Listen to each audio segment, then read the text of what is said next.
Hello guys everybody. Today we are going to discuss about force and motion. Yo second lesson हो र यो second लेसनमा चाहिँ हामीले force र motion त्यसको effect हैन त्यसको चाहिँ सबै डिटेल स्टडी हामीले गर्नेवाला छौँ हेर। अब फोर्स एन्ड मोसनमा जब कुनै पनि अब्जेक्टमा फोर्स एक्ट हुन्छ, एक्ट भइसकेपछि बल्ल त्यो बडी मोसनमा आउँछ अथवा कुनै पनि मोसन भएको बडी भएको अब्जेक्टलाई चाहिँ यदि मैले रेस्टमा ल्याउन चाह्यो भने त्यसलाई पनि के चाहिन्छ त भन्दाखेरि चाहिँ फोर्स चाहिन्छ। That is why the force र त्यसपछि मोसन एकदम रिलेटेड छ, इन्टररिलेटेड छ हैन। अब यसमा चाहिँ अब रेस्ट र मोसन भन्ने बित्तिकै यहाँ एउटा दुईटा कुरा हुन्छ हेर। फोर्सले त्यहाँ कि रेस्ट कुनै पनि अब्जेक्टलाई रेस्टमा ल्याउँछ कि नत्र कुनै पनि अब्जेक्टलाई त्यसले मोसनमा लिएर आउँछ हेर। अब यसमा मोसन भनेर कस्तो खालकोलाई भन्ने त र रेस्ट भनेको कस्तोलाई भन्ने त, यो दुईटै चिज भनेको कुनै पनि बडीको त्यसको स्टेटमा भर पर्छ, त्यसको पोजिसनमा भर पर्छ। The position is responsible to determine the object has either it has rest or in motion हेर। त्यही भएर चाहिँ अब मोसन भएको बडी कुनै पनि बडीलाई मोसन हामीले कतिखेर भन्छौँ त भन्दाखेरि चाहिँ if it changes its position with respect to सराउन्डिङको कम्पेरिजनमा यदि उसले आफ्नो बडीलाई चाहिँ उसको आफ्नो स्टेटलाई उसले चेन्ज गरेछ भने in that condition we can say that it is in motion and a body is said to be at rest if its position is not changing with respect to surrounding. यसको मतलब के त भन्दाखेरि यदि आफ्नो position respect अरू सराउन्डिङको रेस्पेक्टमा यदि change भएको छैन भने in that condition we can say that object is at rest होइन। यो सबै कुरो के हो त भने स्टेटमा डिपेन्ड गर्छ हेर। अब यो रेस्ट र मोसन यो दुईटा फ्याक्टर हो र यो दुईटा फ्याक्टरले कुनै पनि अब्जेक्टको एउटा त्यसले चाहिँ स्टेटलाई चाहिँ डिफाइन गराउँछ हेर। द्याट इज वाइ कुनै पनि अब्जेक्टमा कि रेस्ट र मोसन यो दुईटै फ्याक्टरहरू त्यहाँभित्र इन्क्लुड भएको हुन्छ। That is why we can say that rest and motion are called relative terms भनेर भनिन्छ हेर। यो मोस्ट इम्पोर्टेन्ट क्वेसन पनि हो र यो फ्रिक्वेन्टली सोध्ने क्वेसनमा पर्छ हेर। Rest and motions are called relative terms explain भनेर आउँछ। नाउ वाट इज इट भन्दाखेरि चाहिँ if any two bodies are said to be at rest to each one other, then in that condition these two objects may be in motion with respect to another third object हेर। कुनै पनि object perfectly रेस्टमा हुँदैन। यदि तिमीहरूले हामीले example दिँदाखेरि हामी सबैजना रेस्टमा छौँ भनेर भन्दाखेरि के हुन्छ त भन्दाखेरि चाहिँ हामी कुनै न कुनै हाम्रो आफ्नो लागि त हामी रेस्टमा होला, तर कुनै न कुनै थर्ड अब्जेक्टको लागि हामी केमा हुन्छौँ त भन्दाखेरि चाहिँ मोसनमा हुन्छौँ र कुनै पनि बडी एक्ज्याक्टली म पर्फेक्टली मोसनमा छु भन्न मिल्दैन, किनकि त्यो मोसनमा भएको अब्जेक्टभित्र पनि के हुन्छ त भन्दाखेरि चाहिँ त्यहाँभित्रको पार्टिकल्सहरू त्यहाँभित्रको अब्जेक्टहरू के हुन्छ त भने रेस्ट पनि हुन्छ हेर। That is why we can clarify by taking the example that the passenger sitting in a moving bus. Moving बसको बारेमा विचार गर्ने हो भने त्यहाँ हामीले के पाउँछौँ त भन्दाखेरि चाहिँ the passenger inside the moving bus are said to be at rest. हामी सबैजना यदि बसमा बसेका छौँ भने बसमा बसेको प्रत्येक प्यासेन्जरहरू के हुन्छ त भने सबै आफ्नो सिटमा बसेका हुन्छ। त्यसले गर्दाखेरि चाहिँ all the passenger are said to be at rest with each other होइन, सबैजना चाहिँ रेस्टमा हुन्छ। But when we look to the surrounding outside, सराउन्डिङमा हेऱ्यो भने के हुन्छ त भन्दाखेरि चाहिँ घरहरू, रुखहरू, हिमाल पहाडहरू के हुन्छ त भन्दाखेरि चाहिँ सरेको देखिन्छ। एक्चुअली तिनीहरू चाहिँ रेस्ट हो, हामी चाहिँ मोसनमा हो वास्तवमा। तर के हुन्छ त भने झ्यालबाट हेर्नु मात्रै हो भने सबै कुराहरू त्यहाँ बाहिरपट्टिको सराउन्डिङ मेटेरियल्सहरू सरेको देखिन्छ र हामी चाहिँ रेस्टमा देख्छौँ त्यो फेसमा चाहिँ। तर बाहिरको मान्छेले चाहिँ हामीलाई हेऱ्यो भने के हुन्छ बस मुभिङ भएको देख्छ। त्यसले गर्दाखेरि चाहिँ के हुन्छ त भन्दाखेरि कुनै पनि मुभिङ अब्जेक्ट छ भने त्यहाँभित्र रेस्ट हुन्छ, त्यहाँभित्र रेस्ट एक्जिस्ट हुन्छ र कुनै पनि बडी यदि रेस्टमा छ भने चाहिँ के हुन्छ त भने त्यो पनि अब्जेक्ट कुनै न कुनै अर्को थर्ड अब्जेक्टसँग के हुन्छ त भन्दाखेरि चाहिँ मोसनमा भएको हुन्छ हेर। जस्तै हामी एउटा रुममा छौँ, कोही पनि नचलिकन बस्ने हो भने we can say that we are at rest होइन, हामी सबैजना रेस्टमा छौँ भन्न मिल्छ। तर बाहिरपट्टि एउटा चरा उडिरहेछ भने के भयो त भन्दाखेरि चराको लागि हामी मोसन भयो र हाम्रो लागि के भयो त फेरि भन्दाखेरि चाहिँ चरा मोसनमा हुँदा हुन्छ हेर। त्यसले गर्दाखेरि चाहिँ कहिले पनि पर्फेक्टली कुनै पनि अब्जेक्ट कम्प्लिटली रेस्ट छ भन्न मिल्दैन र कुनै पनि अब्जेक्टलाई कम्प्लिटली मोसनमा छ भन्न पनि मिल्दैन हेर। जस्तै suppose we are running on the road, तिमी अब रन गरिरहेछौ, दौडिरहेछौ, तिमीलाई लागिरहेको हुन्छ म मात्रै मोसनमा छु अरू सबै रेस्टमा छ भन्दाखेरि के हुन्छ त भन्दाखेरि चाहिँ रन गरिरहँदाखेरि पनि के हुन्छ भन्दाखेरि चाहिँ हामीले घडी लगाएको हुन्छौँ, हामीले कपडा लगाएको हुन्छौँ, त्यो हामी सँगसँगै के भइरहेको छ त भन्दाखेरि चाहिँ मुभ भइरहेको छ, जुन हाम्रो लागि के हो त त्यो रेस्ट हो। त्यसले गर्दाखेरि चाहिँ कुनै पनि मुभिङ अब्जेक्ट पर्फेक्टली मुभ हुँदैन, त्यहाँ रेस्ट एक्जिस्ट हुन्छ र कुनै पनि रेस्ट अब्जेक्टमा त्यो कम्प्लिटली रेस्ट हुँदैन, त्यहाँभित्र के हुन्छ त भन्दाखेरि चाहिँ मोसन एक्जिस्ट हुन्छ। द्याट इज वाइ रेस्ट बन्नको लागि मोसन चाहिन्छ र मोसन बन्नको लागि के पनि चाहिन्छ त भन्दाखेरि रेस्ट चाहिन्छ। द्याट इज वाइ यिनीहरू दुइटै एउटै सिक्काको दुई पाटा हो भनेको जस्तै कुरा हो। That is why they are closely interrelated to each one other. That is why it is relative terms. यसै गरेर अब यो टपिकमा हामीले चाहिँ डिस्कस गर्न जाँदैछौँ इफेक्ट अफ फोर्सको बारेमा। फोर्सको असरहरू हुन्छ। जब फोर्स लगाउँछौँ कुनै पनि अब्जेक्टहरू के हुन्छ मोसनमा आउँछ। मोसन आउने बित्तिकै त्यहाँ दुईवटा टाइप्स अफ मोसन हुन्छ। That is uniform and non uniform motion. मोसनमा आइसकेपछि कुनै पनि सब्सटेन्सले कुनै पनि बडीले चाहिँ डिस्टेन्स ट्राभल गर्छ, एउटा ग्याप बनाउँछ। त्यो ग्यापलाई हामी के डिस्टेन्स भन्छौँ कि डिस्प्लेसमेन्ट भन्छौँ होइन। त्यो डिस्टेन्स र डिस्प्लेसमेन्ट गर्नको लागि त्यहाँ अब मोसनमा आउने बित्तिकै भनौँ अझ बेसिकली मोसनमा आउने बित्तिकै त्यहाँ अब कि स्पिड हुनु पऱ्यो कि भेलोसिटी हुनु पऱ्यो होइन। र स्पिड र भेलोसिटी हुनको लागि फेरि के चाहिन्छ त भन्दाखेरि चाहिँ कि एक्सिलरेसन हुनु पऱ्यो कि रिटार्डेसन हुनु पऱ्यो। यो सबै कुराहरू के हो त भन्दाखेरि सबै एउटा फिजिकल कम्पोनेन्ट हो र सबै मोसनको कम्पोनेन्टहरू हेर। त्यही भएर यो सबैको बारेमा let's watch in following video. Let me tell you what you will probably read in your textbooks. Force is a push or pull upon an object, right?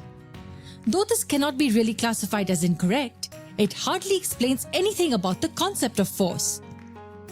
This is what you will assume after reading this definition. You will imagine a stationary object on the ground and someone pushing it or pulling it.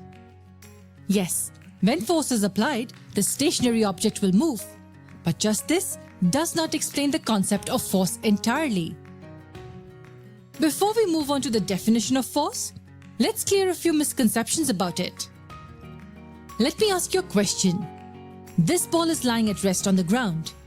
It's stationary, not moving at all. Is there any force acting on it? Listen to my question carefully. Are there any forces acting on the ball when it is stationary? If your answer was a no, or if you didn't have an answer, it means you don't know the concept of force yet. The answer is yes.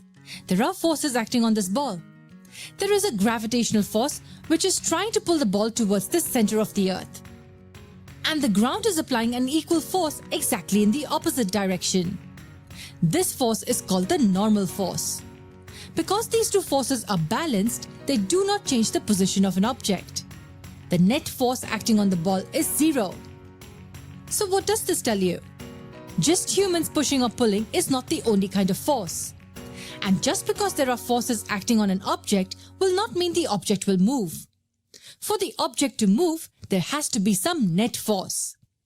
So now let's say a person softly kicks the ball. What happens then? Yes, the position of the ball changes. Why did the position change? It's because there was another magnitude of force acting on it, and this time the forces were not balanced. The ball moved and there was displacement. But hold on, why did the ball stop moving after covering 15 meters? The ball started moving at a pace and then slowly came to a halt. If there's no force from the other side to stop it, how did it stop? Was there a force which stopped it? Yes, it was friction that stopped the ball. While the force you applied was towards the right, the force of friction was towards the left. Let's make it even more interesting. Assume your screen to be a frame of reference in this example. Also assume that this straight horizontal line is a frictionless flow and there's no air resistance. The ball appears from the left of your screen and moving towards the right at a uniform velocity of 2 meters per second. The only two forces acting on the ball are the gravitational and the normal forces which net each other out. In this setting, will the ball ever stop moving?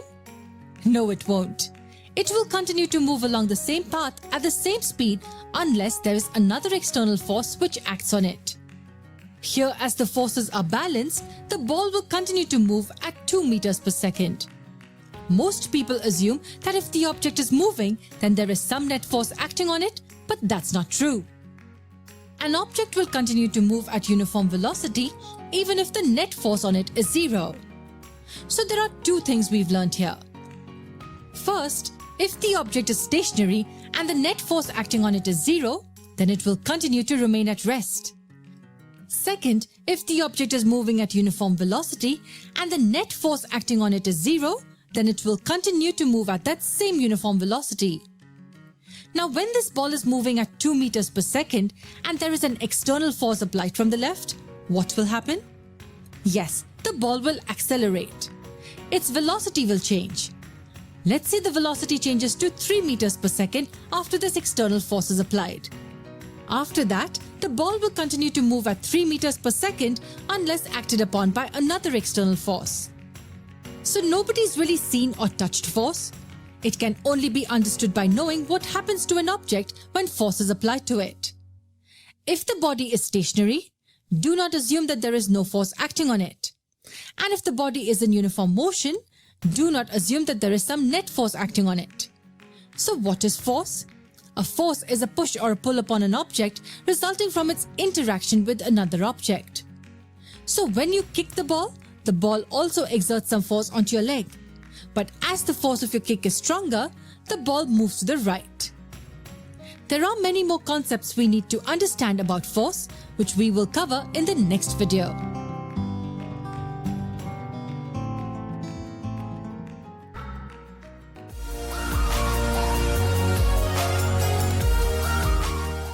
He is training to run a marathon. He's covering a distance of 3 meters every second.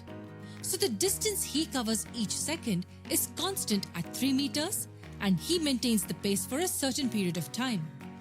This is what we describe as uniform motion. So in case of uniform motion, if we know the constant distance covered for each time period, along with the total time duration of motion, we can calculate the total distance covered. What do I mean by this? If I said this man ran at a uniform speed of 3 meters per second for a minute, can you tell me how much distance he covered?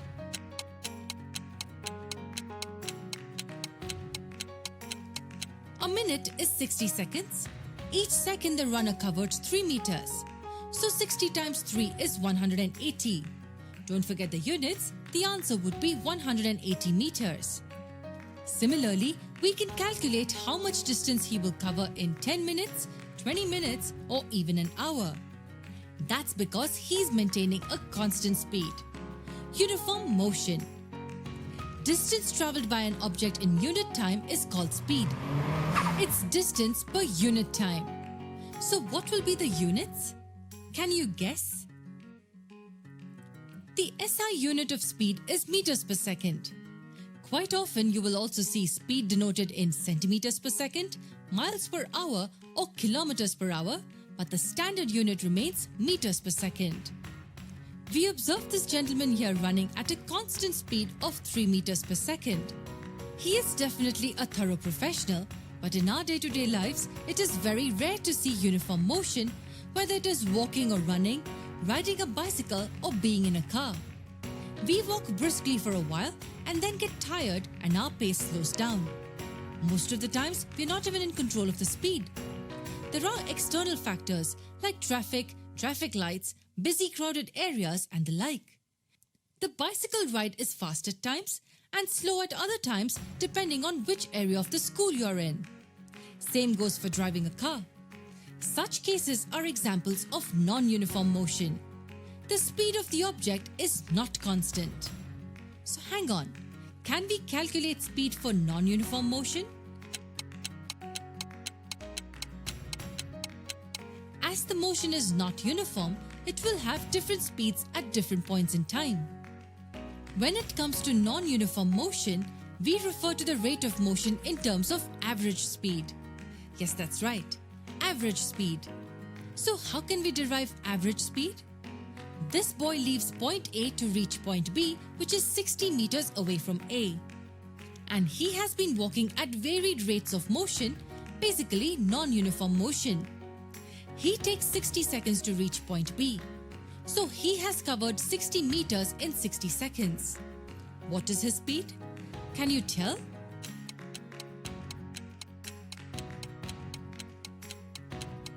You'd have probably guessed. We look at the total distance covered and divide it by the time taken to arrive upon the speed. So this boy has covered 60 meters in 60 seconds. So 60 divided by 60 equals 1 meter per second. That's his average speed over this distance. It is as simple as that. But you have to be careful with the units used. What you have to get into the habit right away and stick to standard units. If you understand it well right now, it will help avoid silly mistakes in the future. If I had said this boy has covered 60 meters in 1 minute, you should not make the mistake of writing 60 divided by 1 equals 60 and say he's traveling at a speed of 60 meters per second. That's as fast as a bike. The best way, normally, would be to convert to standard units. So let's convert 120 meters in a minute into meters per second.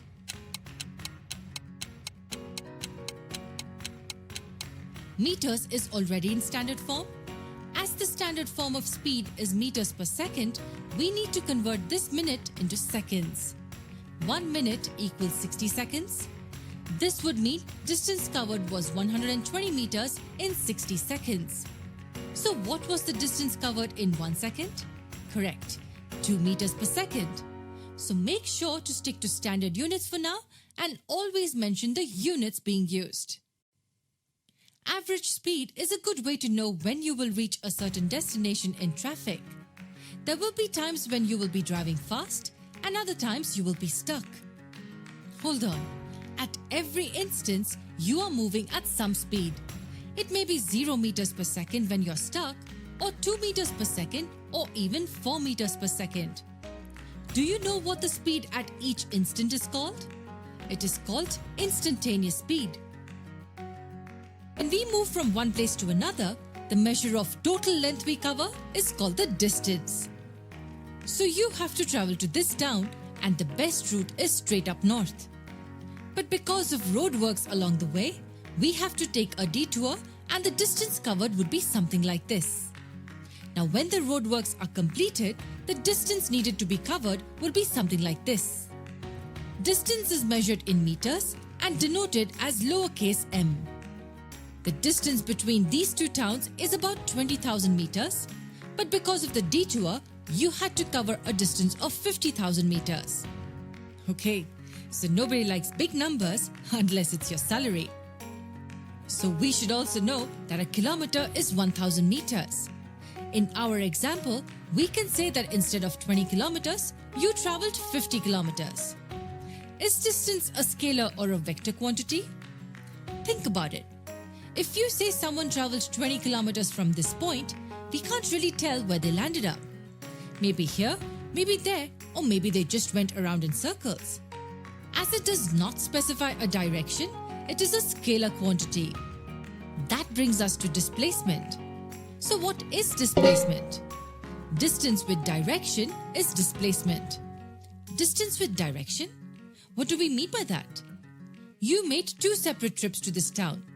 Was the distance covered in both the cases the same? Have a good look. It wasn't. In each of the 2 cases, the distance was different. The time you took for the detour was greater than the time you could go straight across. But if you call someone to tell them where you are, in both the cases, your location is this town, which is 20 kilometers north of your home. The displacement in both the cases is the same. You traveled 20 kilometers north. North shows the direction, and because direction is specified, displacement becomes a vector quantity. Now let's look at this example where a mother asks her son to quietly stay where he is while she takes a quick nap. So now the child runs back and forth many times and returns to the original spot before the mum wakes up. The mum wakes up and sees the child in the same spot, and as she hasn't observed what happened in the last few minutes, she assumes the child has not moved. The child, being the future expert in physics, has in fact disobeyed her instruction and covered lots of distance. But at the same time, he can argue that he did follow his mum's instruction. Lots of distance covered, but 0 displacement. If the distance traveled is a straight line, the displacement will be the same magnitude as the distance, but with the direction provided as well. In most cases in our day-to-day lives, the distance covered is greater than the displacement seen. Running errands and traveling back and forth between places cause the amount of distance to build up, though you may not end up very far from home. If you've really understood the difference between distance and displacement, you should be able to answer the next question. When a passenger travels by taxi, is he charged based on the distance or displacement?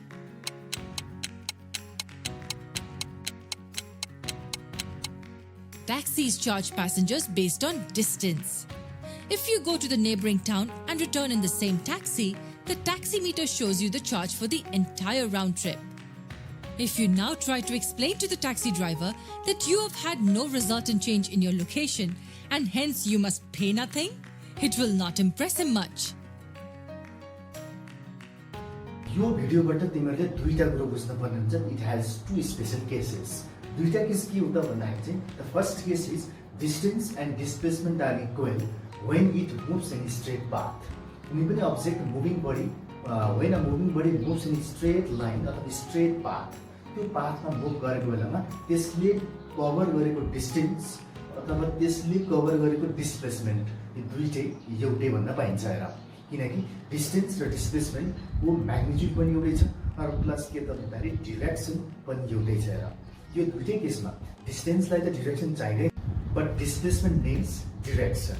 र यो straight पाथमा हिँडेको बेलामा त्यसले direction change गरेको हुँदैन. हेर, त्यसले गर्दाखेरि चाहिँ त्यतिखेर चाहिँ डिस्टेन्स र डिस्प्लेसमेन्टलाई बराबर हुन पाइन्छ. केस नम्बर सेकेन्ड केसमा के पनि हुन्छ त भने when a body moves in circular path. Circular पाथमा मुभ गरेको बेलामा के हुन्छ त भन्दाखेरि चाहिँ एउटा पोइन्ट एबाट स्टार्ट गरेर तपाईँहरू फेरि त्यही पोइन्टमा आइपुगेको हुन्छ सर्कल गराउँदाखेरि. त्यतिखेर चाहिँ के हुन्छ त भने डिस्टेन्स भनेको चाहिँ 2πr हुन्छ होइन. But in the case of displacement distance चाहिँ 2πr हुन्छ, तर डिस्प्लेसमेन्ट के हुन्छ त त्यतिखेर भन्दाखेरि चाहिँ 0 हुन आउँछ.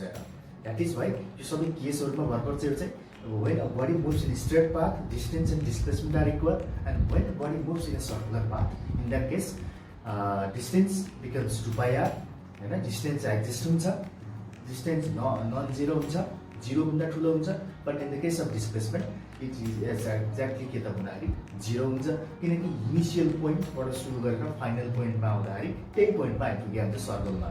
That is why there is no gap between initial and final point. That is why displacement is 0.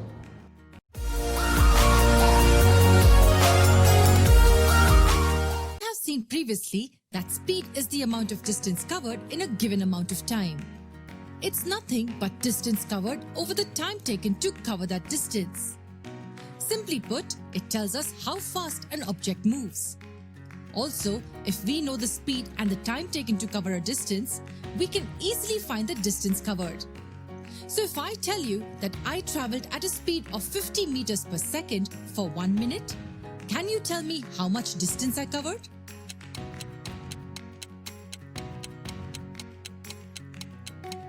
I am sure you've come up with the answer. I have covered a total distance of 3,000 meters. But if I covered 3,000 meters from this point, am I here or over there? You had no clue as to which direction I headed off. This tells us something interesting. Speed offers only the magnitude, making it what we call in physics a scalar quantity. It doesn't specify the direction. It just tells us how much ground is covered in unit time, regardless of the direction traveled.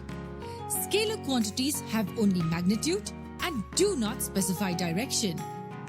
Do you remember the difference between distance and displacement? Distance just tells us the distance covered, but displacement is distance with direction. Say the distance between towns A and B is 20 kilometers. So if we take a 50-kilometer route from point A to B like this, then the distance covered is 50 kilometers and the displacement is 20 kilometers north of point A. So speed does not tell us the direction. Is there anything that tells us the speed along with direction? Yes, it's velocity, which can be written as lowercase v. Let's see how it differs from speed. What if I tell you that I traveled north at a speed of 50 meters per second for 1 minute? Would you be able to tell me where I landed up? Yes, you would know I have covered a total distance of 3,000 meters and landed up at this point. Velocity is speed with direction of motion. As such, velocity is direction aware. So when you mention velocity, you must keep track of direction. Something like the car moved south at 55 miles per hour. If you do not mention the direction and just say the car moved at 55 miles per hour, you're not stating the velocity anymore. What you are stating is the speed.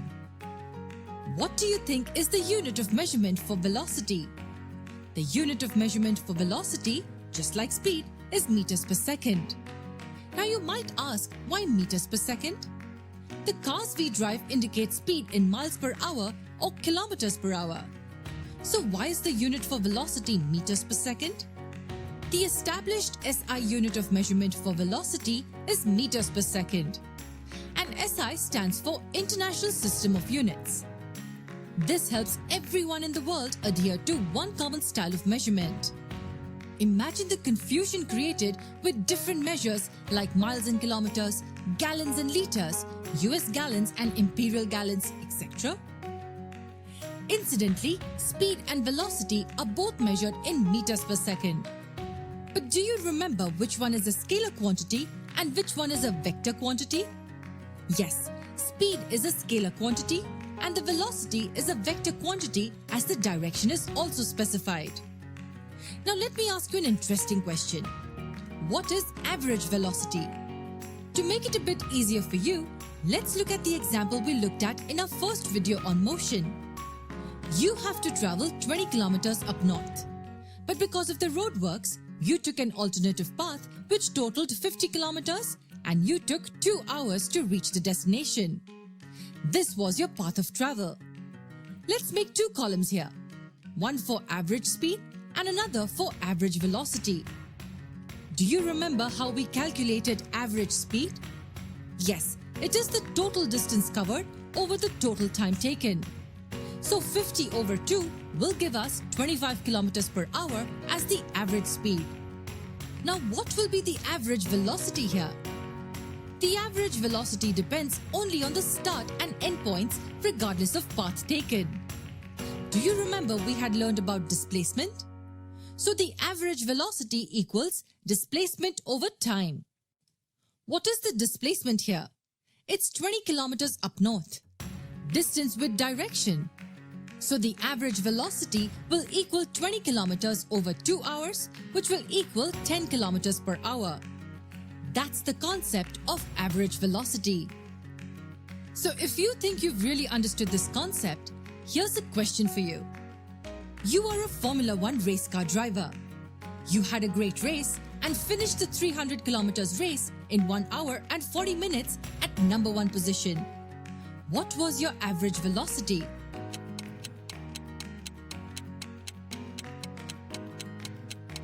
Okay, if you didn't get it, let me give you a hint. This was your start point and finish line as well. They were both the same. You went around the track several times only to eventually finish at the same point where you started. So tell me now, what was your average velocity?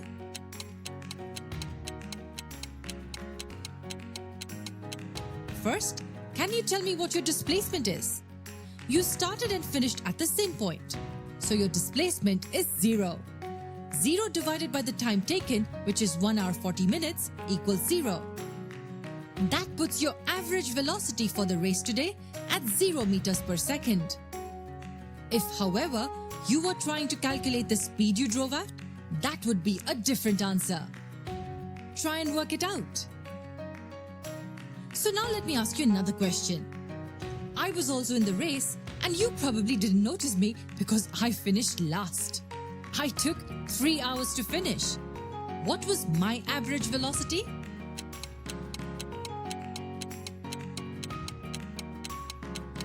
That's correct. 0 again. From this video, we have 2 conclusions. यहाँ पनि दुईटा question छ. यो के त भन्दाखेरि चाहिँ एउटा very important question छ.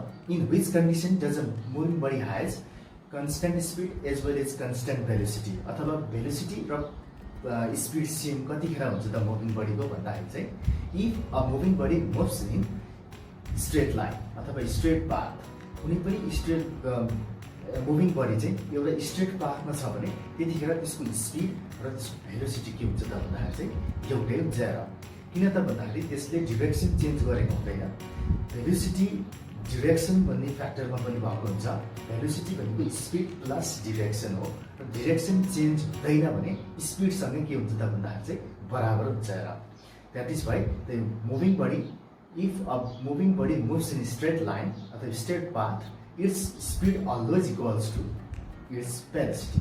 But in second condition, sometimes it also happens that question may be asked, in which condition does a moving body has constant speed but variable velocity भनेर भन्न पनि सक्छ त्यो के हो त भन्दाखेरि चाहिँ constant speed र variable velocity हुनु भनेको a body moves in a curved path कुनै पनि curved pathमा अथवा कुनै पनि गाडी टर्न गर्यो भने के हुन्छ त भन्दाखेरि स्पिड सेम भए पनि त्यसको भेलोसिटी के हुन्छ त भने each and every point in the path in the curve path it changes the direction its continuously यसले आफ्नो के त भने कर्व पाथमा गाडी घुमाउँदाखेरि के हुन्छ त भने एभ्री पोइन्टमा उसले के गरेको हुन्छ त भने आफ्नो डिरेक्सन चेन्ज गरेको हुन्छ र त्यो चेन्ज गरेको कारणले गर्दाखेरि स्पिड त सेम नै हुन्छ but etch and every point उसको भेलोसिटी त्यहाँ कन्टिन्युअसली के हुन्छ त भन्दाखेरि चाहिँ भेराइ भइरहेको हुन्छ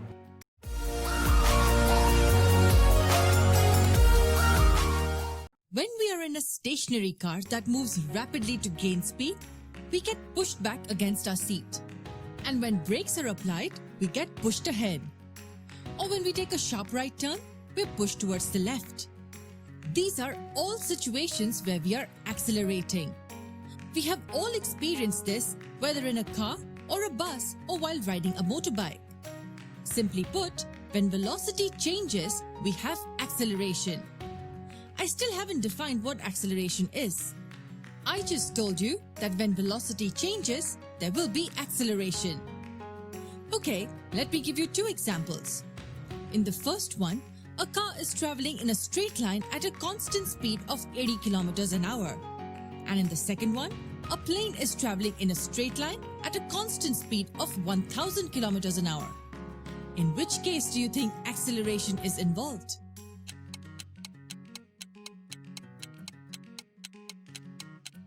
None. In both cases, the velocity is not changing at all. Hence, there will be no acceleration in either of the cases. Most people relate acceleration to high speed, and that's clearly not true. Acceleration will only exist when there is change in velocity. Do you remember what velocity is? It's speed with direction, and it's hence a vector quantity. Why is this important? Let's say a body moves from rest and reaches a velocity of 20 kilometers an hour in 5 seconds. Will acceleration be involved here? Yes, because the velocity is changing. It was 0 initially, and at the end of 5 seconds, it's 20 kilometers per hour. In another scenario, assume that a body is moving at 30 kilometers an hour, and then it moves right at 30 kilometers an hour, and continues traveling at the same speed of 30 kilometers per hour. Will there be acceleration in this case?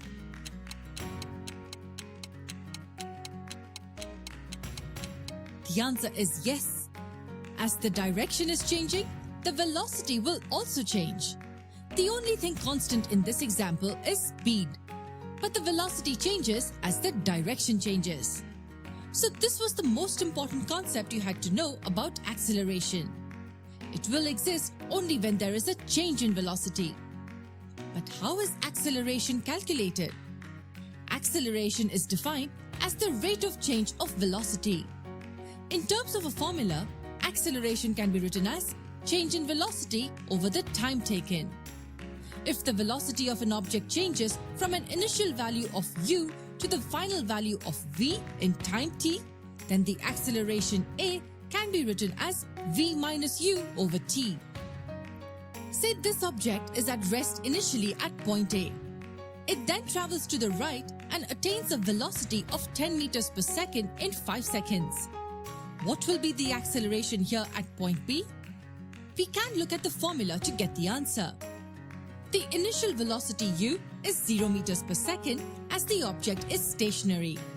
The final velocity v is 10 meters per second and the time taken t is 5 seconds. Hence, the acceleration A will equal 10 meters per second minus 0 meters per second divided by 5 seconds. So this will equal 10 meters per second divided by 5 seconds. 10 divided by 5 is 2.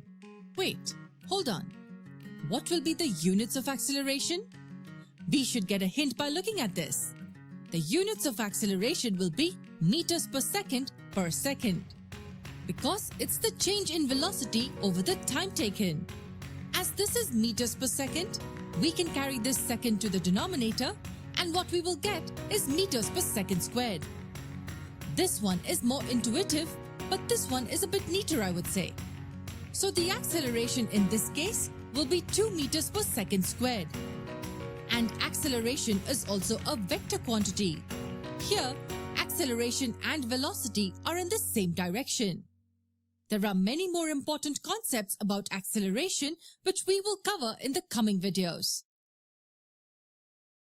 Okay, अब यो भिडियोबाट हामीले अर्को कुरो conclusion के लिएर आउनु पर्छ त भने एक्सेलरेसन भनेको युनिफर्म मोसनमा कस्तो हुन्छ त हैन basically in which condition does a moving body has zero acceleration but has velocity भनेर भन्छ। भेलोसिटी चाहिँ भएको तर एक्सेलरेसन जीरो भएको सिचुएसन कस्तो हुन्छ त भन्दाखेरि चाहिँ if a body moves in uniform motion, यदि युनिफर्म भेलोसिटी छ अथवा युनिफर्म मोसनमा छ भने त्यो अब्जेक्टको के हुन्छ त भन्दाखेरि भेलोसिटी त हुन्छ तर त्यसको के हुन्छ त भने एक्सेलरेसन जीरो हुन्छ। युनिफर्म भेलोसिटीमा भएको बेलामा कुनै पनि अब्जेक्टको फाइनल भेलोसिटी र इनिशियल भेलोसिटी बराबर हुन्छ। बराबर भएको बेलामा चाहिँ हाम्रो फर्मुला अनुसार a equals to v minus u by t। In that condition u and v are equal. त्यसले गर्दाखेरि चाहिँ हामीले v minus v by t भनेर लेख्न पाइयो। त्यो भनेको 0 बाई t मिन्स के त भन्दाखेरि चाहिँ यसको रिजल्टिङ एक्सेलरेसन भनेको कति हुन्छ त भने 0 हुन जान्छ र that is why in the case of uniform velocity though it has velocity but it has के त भने 0 एक्सेलरेसन। सेकेन्ड कन्डिसन भनेको के हो त भन्दाखेरि चाहिँ मैले जाँचमा सोध्न सक्ने क्वेसन भनेको in which condition does a moving body has 0 velocity but has acceleration. यो पनि हुन्छ कहिलेकाहीँ के हुन्छ भेलोसिटी 0 हुन्छ तर स्टिल त्यसमा एक्सेलरेसन एक्जिस्ट भइरहेको हुन्छ र हामी नर्मली के भन्छौँ भन्दाखेरि चाहिँ एक्सेलरेसनले जहिले पनि कुनै पनि अब्जेक्टलाई मुभमेन्टमा ल्याउँछ मोसनमा ल्याउँछ भनेर भनेको थिएँ। तर यो अहिले यस्तो खालको के छ भेलोसिटी 0 भनेको त्यो रेस्ट हुँदा पनि त्यसमा एक्सेलरेसन देखिरहेछ। त्यो कुन केस हो त भन्दाखेरि चाहिँ when a body is thrown upward reaches to its maximum height, कुनै पनि अब्जेक्टलाई तिमीले माथि फाल्यो भने त्यो फर्केर आउँछ हैन। तर माथि फाल्दाखेरि एउटा यस्तो पोइन्टमा पुग्छ, त्यो पोइन्टमा पुगेपछि म्याक्सिमम हाइटमा एकछिन कुनै केही सेकेन्ड त्यहाँ 0 हुन्छ अनि फेरि त्यहाँबाट फर्केर आउँछ। त्यसले गर्दा त्यो म्याक्सिमम हाइटमा जुन 0 फेजमा हुन्छ त्यो बेलामा त्यसको फाइनल भेलोसिटी 0 हुन्छ बट स्टिल त्यहाँ के हुन्छ त भन्दाखेरि चाहिँ एक्सेलरेसन ड्यु टु ग्राभिटी हुन्छ। त्यो ग्राभिटीको कारणले गर्दा के हुन्छ त ढुङ्गा तल खस्छ। त्यही भएर हामीले फालेदेखिबाट नै पहिलेदेखि नै एक्सेलरेसन ड्यु टु ग्राभिटी हुन्छ र त्यो म्याक्सिमम हाइटमा पनि पुग्दा पनि एक्सेलरेसन ड्यु टु ग्राभिटी हुन्छ र फर्केर आउँदा पनि के हुन्छ त भन्दाखेरि चाहिँ त्यहाँ acceleration due to gravity act भइरहेको हुन्छ। त्यसले गर्दाखेरि चाहिँ when a body reaches to its maximum height, it has final velocity 0 but has still an acceleration due to gravity, and that is 9.8 meter per second square.